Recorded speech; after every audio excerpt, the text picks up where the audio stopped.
Bonjour à tous, nous sommes le mercredi 7 octobre, il est 13 heures, vous êtes en direct du Media Lab pour le journal des étudiants en journalisme de la FLSH. Tout de suite, les titres de l'actualité avec Azaria Anglionin. Bonjour Azaria. Bonjour Juliette, bonjour à tous. À la une de l'actualité aujourd'hui, l'Amérique reconnaît ses fautes dans le bombardement de l'hôpital de MSF en Afghanistan. En France, le sort de Nadine Morano sera fixé ce soir. Et à Lille, un festival écologique débute aujourd'hui. Mais tout de suite, retour sur une affaire qui concerne l'armée française en Centrafrique. La révélation fait du bruit et met l'armée française dans l'embarras. Galiane Paléré, fonctionnaire de l'ONU, a rédigé un rapport accablant pour les soldats de l'opération Sangaris. Pour rappel, les soldats de l'armée française ont été accusés de viol sur mineurs en échange de nourriture. Les faits seraient connus de l'armée depuis mai 2014. Le rapport de l'ONU démontre donc la lenteur des procédures. Mais malgré tout, la justice avance. Les militaires auteurs des faits ont été identifiés et vont être entendus par la justice.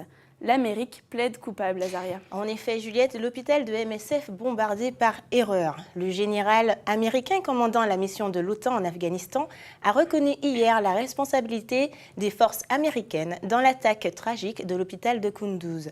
Ces explications énoncées devant la commission des forces armées du Sénat n'ont pas convaincu MSF qui réclame une enquête indépendante. Cette tragédie a coûté, rappelons-le, la vie à 22 personnes. Retour en France avec une décision qui devrait tout changer. Le Conseil des ministres a lieu en ce moment même et devrait confirmer l'état de catastrophe naturelle suite aux violentes intempéries qui ont eu lieu dans le sud de la France samedi.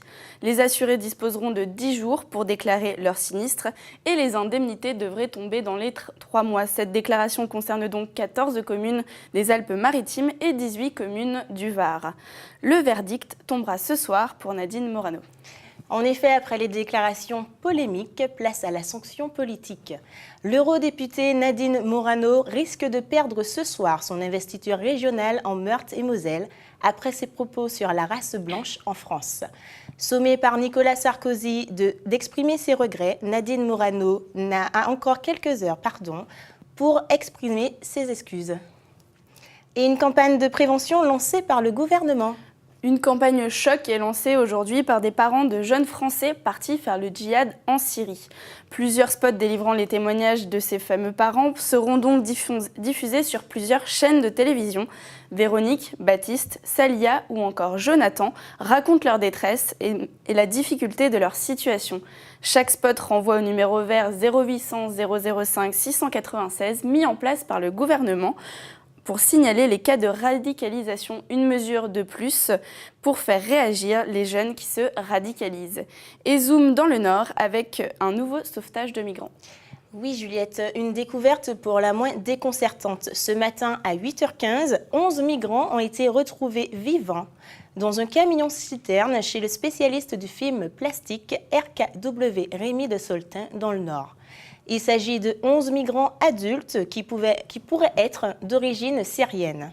Ces 11 personnes étaient dans un camion dans lequel se trouvaient des billes en polyéthène, un produit peu toxique, ne nécessitant pas d'hospitalisation. Et côté culture, Juliette.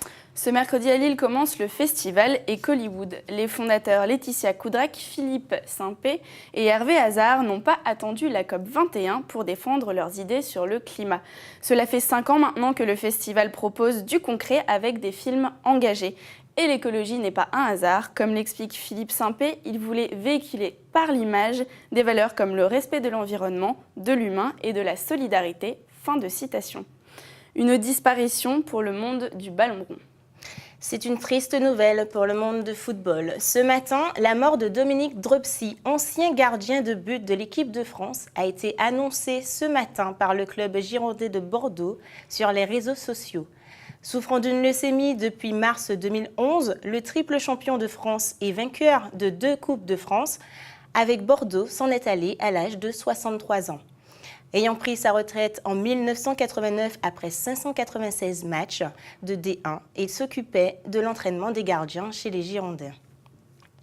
Cela vient de tomber, le Suédois Thomas Lindahl, l'Américain Paul Modrich et le Turc Aziz Sankar ont été récompensés du prix Nobel de chimie pour leurs travaux sur la réparation de l'ADN. Et maintenant, place à l'image du jour. Et oui, comme tous les jours, une image prise dans l'actualité et celle-ci est sublime. Prise à l'aide d'un drone, on y voit un homme en paddle qui a fait une rencontre un peu particulière. En effet, sur les côtes d'Espérance en Australie, Dave Price, au cours de sa balade, a rencontré 2 baleines, plus curieuses qu'agressives. Après quelques instants, elles ont gentiment poursuivi leur chemin. C'est la fin de ce journal. Je vous donne rendez-vous demain à 13h pour un nouveau point sur l'actualité. En attendant, vous pouvez nous retrouver sur le Facebook du Media Lab, mais également sur Internet sur le site de la FLSH. Je vous souhaite une bonne journée et comme on dit chez nous, un lot de soleil.